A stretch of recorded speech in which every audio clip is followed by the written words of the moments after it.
పిలుపు. ఈ కథను రచించిన వారు కాకాని కమల గారు.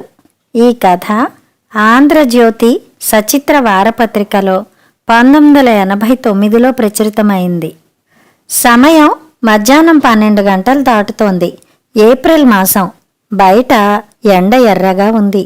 ఎవరో వీధి తలుపు మీద దబదబా కొడుతున్నట్లు అనిపించి గాఢ నిద్రలోంచి ఉలిక్కిపడి గభాలున లేచి వీధి తలుపులు తెరిచాడు రవీంద్ర. ఎదురుగా తల వెంట్రుకల్ని జారుముడి వేసుకుని చేతిలో చిన్న సంచితో గుమ్మంలో నిల్చున్న తల్లిని చూడగానే ఆనందంతో రవీంద్ర కంఠంలో ఒక చిన్న కేక. ఉద్వేగంతో తల్లిని కౌగిలించుకున్నంత పనిచేసి చప్పున ఆవిడ చేతిలోని బ్యాగ్ అందుకుంటూ బావున్నావా అమ్మా? ఆ మాటలు అంటున్నప్పుడు అతని కంఠంలో తేనె చిందినట్టు ఆపేక్ష చిందులు తొక్కింది. చల్లగాలికి పండుటాకు కదిలినట్లు సీతమ్మ చిరునవ్వు నవ్వింది.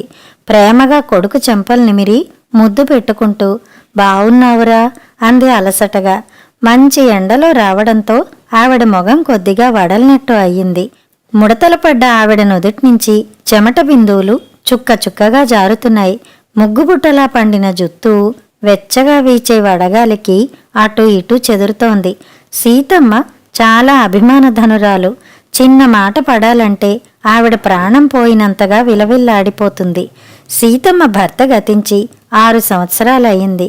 ఇద్దరే కొడుకులు సురేంద్ర, రవీంద్ర. సంవత్సరంలో ఇద్దరి దగ్గర 6 నెలలపాటు ఉంటుంది. అయితే చిన్న కోడలతో మాట పట్టింపు వచ్చి ఏణ్ణర్థంగా రవీంద్ర ఇంటికి రాకుండా పెద్ద కొడుకు సురేంద్ర దగ్గరే ఉంటోంది. రవీంద్ర 2-3 ఉత్తరాలు రాశాడు తల్లిని రమ్మని. ఆవిడ రాలేదు. స్వయంగా వెళ్ళి పిలిచాడు. ఎందుకో సీతమ్మ సుముఖత చూపలేదు. పోనీలేరా, ఈ వయసులో ఆవిడ్ని ఇబ్బంది పెట్టడం ఎందుకు? అమ్మ ఎక్కడ ఉంటే మాత్రమే నీకు చూడాలనిపించినప్పుడల్లా చూసి వెడుతూ ఉండు అన్నాడు సురేంద్ర.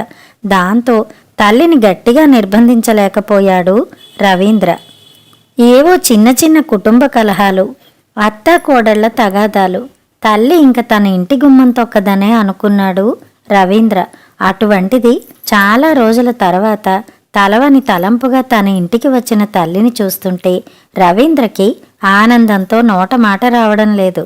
అమ్మా, ఇంత ఎండలో కబురైనా లేకుండా వచ్చావేంటమ్మా? ఉత్తరం రాస్తే నేను బస్టాండ్కి వచ్చేవాణ్ణి కదా, ముందు ఇలా కూర్చో అంటూ తల్లిని చెయ్యి పట్టుకుని సోఫాలో కూర్చోపెట్టి ఏసీ ఆన్ చేశాడు. సీతమ్మ అలసటగా పైట చెంగుతో నుదిటి చెమట తుడుచుకుంది. కళ్లల్లో పల్చగా నీళ్లు చిప్పిల్లుతుంటే కొడుక్కేసి ఆప్యాయంగా చూస్తూ ఏమిటోరా, నిన్ను చూడాలనిపించింది, బయలుదేరి వచ్చేశాను. బావున్నావురా అయ్యా అంది ప్రేమగా మునివేళ్లతో రవీంద్ర బుగ్గలు పుణుకుతూ. రవీంద్ర ఆపేక్షగా తల్లిని ముద్దు పెట్టుకున్నాడు. నీ దయవల్ల బాగానే ఉన్నానమ్మా. కోడలు పిల్లేదిరా, ఆఫీస్కెళ్ళిందా? అవునమ్మా, ఇవాళ నాకు నైట్ షిఫ్ట్, అందుకే ఇంట్లో ఉన్నాను. అన్నయ్య, వదిన, పిల్లలు అంతా కులాసాగా ఉన్నారా అమ్మా? అన్నయ్యతో చెప్పే వచ్చావా, లేక చెప్పకుండా పోట్లాడి? సగం నవ్వుతో అర్ధోక్తిగా చూశాడు తల్లికేసి. సీతమ్మ మృదువుగా నవ్వింది. నాకెందుకురా వాడితో పోట్లాట? అన్నయ్యకి, వదినకి, పిల్లలకి అందరికీ చెప్పే వచ్చాను. రవీంద్ర తల్లికేసి కినుకగా చూశాడు. గారాలు పోతున్నట్టు తల్లి ఒడిలో వాలుతూ గోముగా అన్నాడు. అవునులే, నీకు అన్నయ్య అంటేనే ఎక్కువ ఇష్టం. నీకు వాడితో అసలు పోట్లాట రాదు. సీతమ్మ వారింపుగా తన అరచేతిని మృదువుగా కొడుకు నోటి మీద అదిమింది. మంద్రస్వరాన్న తనకి తను స్వాగతం చెప్పుకుంటున్నట్టు అంది. పిచ్చి నాయన, ఉన్నిద్దరిలో ఎక్కువ తక్కువలేమిట్రా? 2 కళ్ళల్లో ఏ కన్ను లేకపోయినా లోటే కదరా అయ్యా. తల్లి బిడ్డల మధ్య తగాదాలు శాశ్వతమా? నీ మీద ప్రేమ ఉండబట్టే ఒంట్లో ఓపిక లేకపోయినా ఇంత ఎండలో అంత దూరం నుంచి వచ్చాను. నువ్వంటే ఏడాదిగా నన్ను చూడ్డానికి రాలేదు గాని ముసల్దాన్ని నా ప్రాణం ఊరుకుంటుందా చెప్పు? సీతమ్మ మాటల్లో గూళ్ళు కట్టుకున్న ఆవేదన కదిలింది. ఎండిన చెరువులో జల ఊరినట్టు ఆవిడ కళ్ళ నిండా నీళ్లు నిండాయి. రాలనా వద్దా అన్నట్టు కన్నీరు మూసిన కనురెప్పల మాటన తళతళ్లాడింది. తల్లి కన్నీరు చూడగానే రవీంద్ర నిలువునా కరిగినట్టు అయ్యాడు. తల్లి 2 చేతులు పట్టుకుని నచ్చ చెబుతున్నట్టు అన్నాడు. కాదమ్మా, నాకెందుకో ఈ మధ్య రోజూ నువ్వే జ్ఞాపకం వస్తున్నావు. నిన్ను చూడాలన్న కోరిక ఎక్కువైపోయిందమ్మా. నువ్వు నా మాట నమ్ముతావో లేదో గాని నిన్ననే వారం రోజులు సెలవు కావాలని మా చీఫ్కి అప్లికేషన్ ఇచ్చాను. లీవ్ శాంక్షన్ కాగానే నిన్ను చూడ్డానికి వద్దామనే అనుకుంటున్నానమ్మా. ఆ మాటతో సీతమ్మ ముఖంలో ఆనందం తళుక్కున మెరిసి మాయమైంది. వికసించిన వదనంతో తృప్తిగా కొడుక్కేసి చూస్తూ, ఒరే నాయనా, చాలా దాహంగా ఉందిరా, నీ చేత్తో గ్లాసుడు చల్లటి నీళ్లు తెచ్చిపెట్టయ్యా. రవీంద్ర కంగు తిన్నట్టు అయ్యాడు. చప్పున అరచేత్తో నుదుటి మీద కొట్టుకుంటూ, అయ్యో మాటల్లో పడి మర్చిపోయానమ్మా, ఉండు అంటూ గబాలం లేచి వంటగదిలోకి వెళ్ళాడు. వాటర్ కూలర్లోంచి నీళ్ల జగ్గు బయటకు తీసి గ్లాసు పట్టుకుని డ్రాయింగ్ రూంలోకి వచ్చాడు. కానీ అక్కడ సీతమ్మ లేదు. అరే, ఇంతలోనే ఎక్కడికి వెళ్ళింది అనుకుంటూ చుట్టూ కలయి చూస్తూ అమ్మా అని కేక పెట్టాడు. సమాధానం లేదు.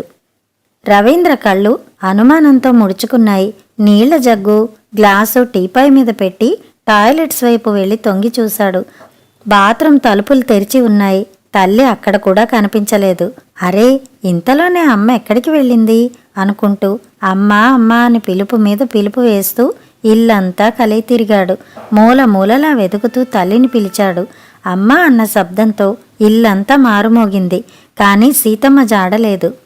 సోఫాలో పెట్టిన ఆవిడ సంచి కూడా లేదు. ఏసీ కూడా తిరగడం లేదు, ఆగిపోయింది. అసలు ఒక మనిషి వచ్చి వెళ్ళిన అలికిడి గాని ఆనవాలు గాని లేదు. ఇల్లంతా నిశ్శబ్దంగా ఉంది. రవీంద్ర గుండె ఒక్క క్షణం ఆగి రెట్టింపు వేగంతో కొట్టుకోసాగింది. ఒక సన్నని భయం వెన్నులో జరజరా పాకింది. అనుమానంతో వీధి తలుపుల కేసి చూశాడు. గడియలు గట్టిగా బిగించి వేసినట్టే ఉన్నాయి. రవీంద్ర విభ్రాంతిలో మునిగాడు. అంతవరకు చల్లగా ఉన్న వాతావరణం ఒక్కసారిగా వేడిగా అనిపించింది. అతని నుదుటి నుంచి ధారగా చెమటలు జారిపోసాగాయి. అరే, ఇదేమి చిత్రం! మంచినీళ్ళు అడిగిన అమ్మ ఇంతలోనే ఎక్కడికి వెళ్ళింది? తను మేలుకునే కలగన్నాడా, లేక కలలో మేలుకున్నాడా? నిజంగా అమ్మ వచ్చిందా, లేక అమ్మ మీద బెంగపడ్డం చేత తను భ్రాంతి పడ్డాడా? ఏదో సందిగ్ధత, అర్థం అయ్యి అవని అయోమయంతో అలా ఎంతసేపు ఉండిపోయాడో తెలియదు. ఒక రకమైన సుషుప్తి. ఇంతలో ఎవరో వీపున చెల్లున చరిచినట్టయింది. మంచి నిద్రలో ఉన్న రవీంద్ర ఉలిక్కి పడ్డాడు. నిద్రమత్తుతో మూసుకుపోతున్న కనురెప్పల్ని బలవంతాన తెరిచాడు. Sir sir! దబ్ దబ్మని తలుపు చప్పుడు. Sir sir! పిలుపు మీద పిలుపు.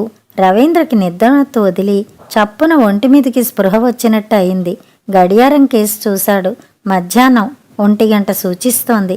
Sir sir! గొళ్ళెంతో తలుపు మీద కొడుతూ గట్టిగా పిలుస్తుంటే ఎస్ కమింగ్ అంటూ చప్పున మంచం దిగి వెళ్ళి గబాలను వీధి తలుపు తెరిచాడు. ఎదురుగా మిట్ట మధ్యాహ్నపు ఎర్రని ఎండలో కాకి డ్రెస్లో మెసెంజర్. బిత్తరపోయాడు రవీంద్ర. ఏమిటి? రవీంద్ర కుమార్ అంటే మీరేనా? అవును. ఇక్కడ సంతకం పెట్టండి, మీకు టెలిగ్రామ్ అంటూ ఎర్రని కాగితం మడత అందించాడు. వణికే చేతులతో సంతకం చేసి కాగితం మడత విప్పాడు Ravindra. Mother expired, start immediately, Surendra. అంతే. గుండె గొంతుకులోకి వచ్చినట్టు అమ్మా అంటూ కేక పెట్టాడు రవీంద్ర.